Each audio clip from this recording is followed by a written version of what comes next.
மேலே ஒரு இண்டிகோ போட்டிருக்க பாருங்க, எல்எக்ஸ் டைப்பு, நாலுமே பவர் விண்டோ வர type. DTI engine, 2014 2 owner, surrender own board, insurance இல்லை, 4 டைமே ஒரு 50% இருக்கும்.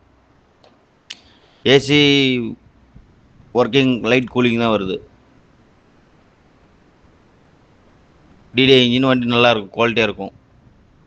கஸ்டமர் கேட்குற விலை 1,45,000 கேட்குறாங்க. கிட்ட வாங்க. மேலே ஒரு இண்டிகோ போட்டிருக்க பாருங்க, எல்எக்ஸ் டைப்பு, நாலுமே பவர் விண்டோ வர type.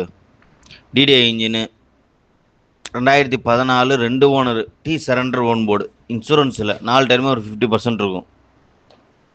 AC working, light cooling தான் வருது. டிடிஐ இன்ஜின், வண்டி நல்லா இருக்கும், குவாலிட்டியாக இருக்கும். கஸ்டமர் கேட்குற விலை 1,45,000 கேட்குறாங்க. கிட்ட வாங்க.